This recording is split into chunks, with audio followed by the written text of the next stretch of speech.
Assalamualaikum warahmatullahi wabarakatuh. Hai teman-teman, perkenalkan nama saya Diana Frianti dengan NIM 243200008. Saya dari kelas A01 semester 1 dari kampus SIA Balaputra Dewa Palembang.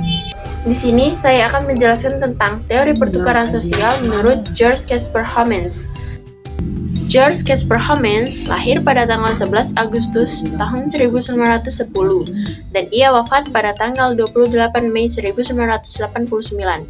Ia adalah seorang tokoh di bidang sosiolog asal Amerika Serikat dan merupakan pendiri sosiologi perilaku, pencetus teori pertukaran sosial. Homans mengawali pendidikan tinggi di Harvard College pada tahun 1982. Ia dikenal karena risetnya yang bertujuan untuk menjelaskan lebih lanjut perilaku sosial. Ia adalah presiden ke-54 American Sociological Association.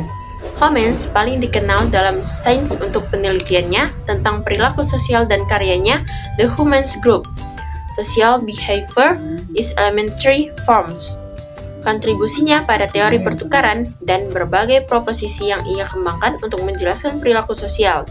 Ia juga merupakan cicit ketiga dari Presiden Amerika Serikat kedua, John Adams. Dalam sosiologi dan psikologi sosial, Homans dianggap sebagai salah satu dari teori sosiologi penting dari tahun 1950-an hingga 1970-an.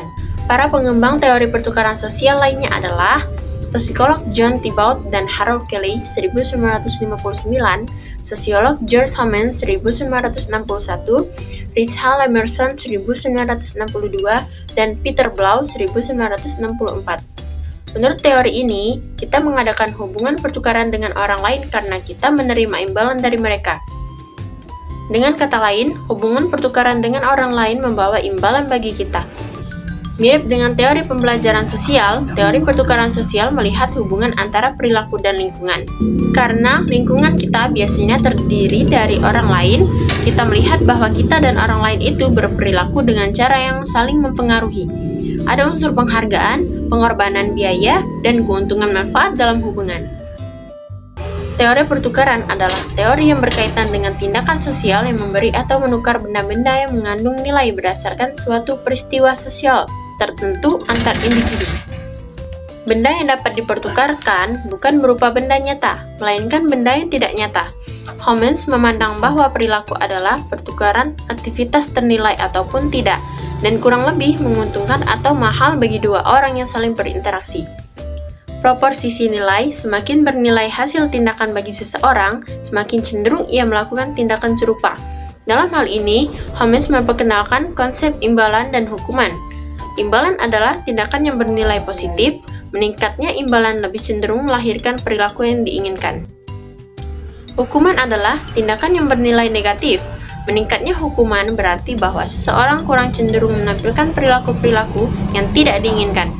Homans menganggap hukuman sebagai cara yang tidak memadai untuk mengiringi orang mengubah perilaku mereka, karena orang biasanya bereaksi terhadap hukuman dengan cara yang tidak diinginkan.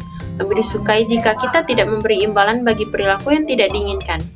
Selanjutnya, pada akhirnya, perilaku tersebut akan hilang. Imbalan jelas lebih dipilih, namun mungkin saja persediaannya terbatas. Homans menjelaskan bahwa teorinya bukanlah teori hedonisme. Imbalan dapat bersifat materialistis, misalnya uang, atau altruistik, membantu orang lain. Adapun landasan teori pertukaran sosial didasarkan pada beberapa asumsi inti mengenai sifat manusia dan sifat hubungan. Yang pertama, manusia pada umumnya mencari penghargaan dan menghindari hukuman. Yang kedua, orang-orang pada awalnya terlibat dalam interaksi dengan tujuan memperoleh keuntungan maksimal dan biaya minimal. Yang ketiga, individu cenderung menghitung keuntungan dan biaya sebelum terlibat. Yang keempat, hasil yang diterima berbeda-beda pada setiap orang dan juga dapat berbeda-beda pada orang yang sama seiring berjalannya waktu.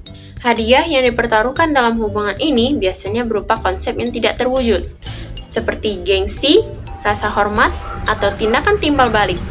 Simbiosis yang berasal dari pertukaran ini dapat membentuk hubungan yang saling menguntungkan, selama pertukaran itu sendiri tetap konsisten.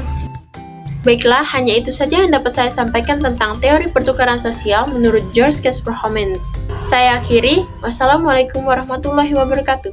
Bye-bye.